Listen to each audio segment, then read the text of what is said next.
مساء الخير على أجمل متابعين معانا، يا رب تكونوا بخير. وصفة النهاردة هي سهلة وبسيطة واقتصادية وموفرة. هي دبابيس الفراخ بالخضروات. تقدري تعملي أي نوع خضار أولادك بيحبوه، زي البطاطس أو البسلة بالجزر. أي نوع هم حابين إن هم ياكلوه هتقدري تعمليه في الوصفة بتاعت النهاردة. هنعمل الدبابيس بتتبيلة وخلطة مميزة وجميلة جدا. وهنعمله في الكيس الحراري. الكيس الحراري ده طلع حاجة خطيرة بجد، اختراع.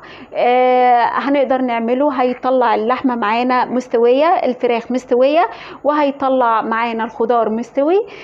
يلا بينا على الوصفة، هنشوف هنعمل ايه في الوصفة.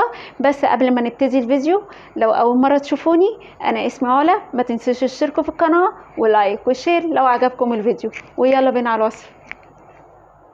هنعمل طريقة عمل دبابيس الفراخ بالبطاطس في الكيس الحراري بالفرن. بجد طلع الكيس الحراري ده اختراع. معانا هنا بصلاية، وهنحط عليها شوية فلفل اسود وشوية الملح، وهندعكم كده زي ما انتوا شايفين. هنفضل ندعك البصلاية ديت كويس جدا. دي هنعمل تتبيلة الدبابيس. هنتبلها وهنحط معلقة توم مهروس كده زي ما انتوا شايفين، برضو يدي طعم وتست كده عالي معانا في الدبابيس، في التتبيلة بتاعت الدبابيس. خلطة جميلة جدا ومميزة.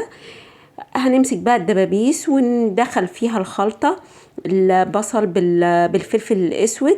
هفتح بس فتحات كده عشان التتبيلة تتشرب معايا كويس.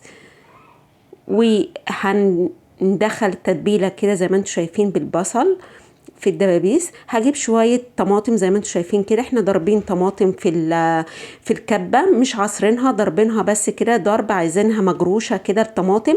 وحطيت شويه مع البصل، ونتبل كده الدبابيس زي ما انتم شايفين.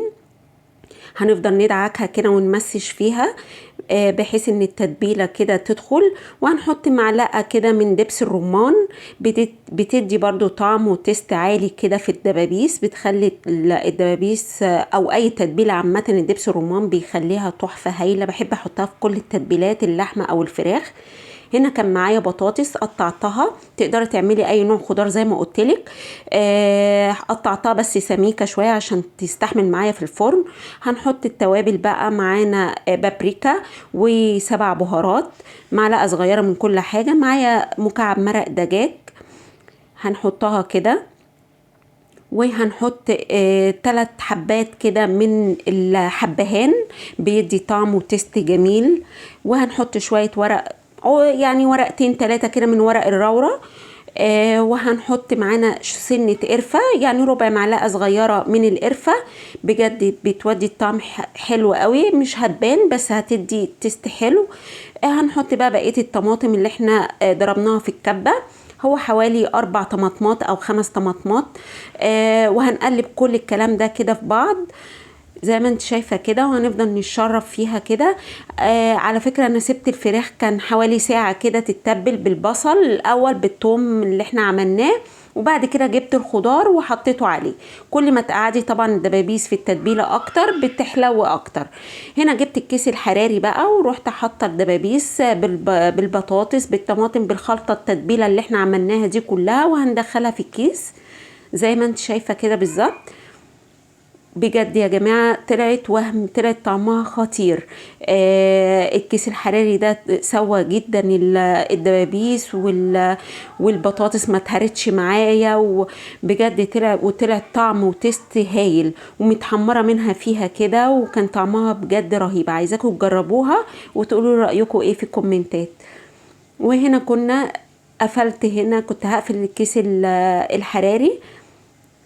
بس انا هنا يا جماعه نسيت احط حاجه، وهرجع احطها معاكم دلوقتي. نسيت احط معلقه سمن كده. تحطي معلقه سمن بلدي. هنا خرمت الكيس طبعا عشان ما يتنفخش ويبهدل الفرن. كنت هنا نسيت احط معلقه السمن، رحت حطها تاني. معلقه سمنه كده بلدي حلوه. المتوفر طبعا عندك موجود اي سمن. ممكن تحطي زيت برضو، زيت ذره، مفيش مشكله.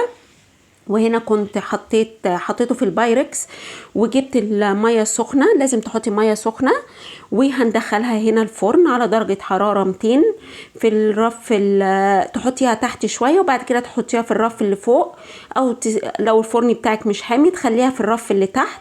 بصوا هنا، بصوا اتحمرت، انا ما شغلتش عليها شوايه ولا اي حاجه زي ما انتم شايفين. بصوا كانت سخنه جدا، مش عارفه طبعا اطلعها من الكيس. هروح احطها في الطبق وفي طبق التقديم. وهنا كان طبق التقديم بتاعنا، عملت جنبها شويه رز بشعريه زي ما انتم شايفين، بس بجد كان طعمها خطير. البطاطس طلعت مستويه، وطلع الفراخ مستويه ودايبه دوب كده، كان طعمها خطير بجد. عايزاكم تجربوها وتقولوا لي رايكم ايه في الوصفه، وتقولوا لي في الكومنتات. بصوا كان طعمها رهيب بجد. بصوا الفراخ مستويه جدا، الكيس الحراري ظبط كل حاجه. ودمتم سالمين، احلى متابعين، وباي باي.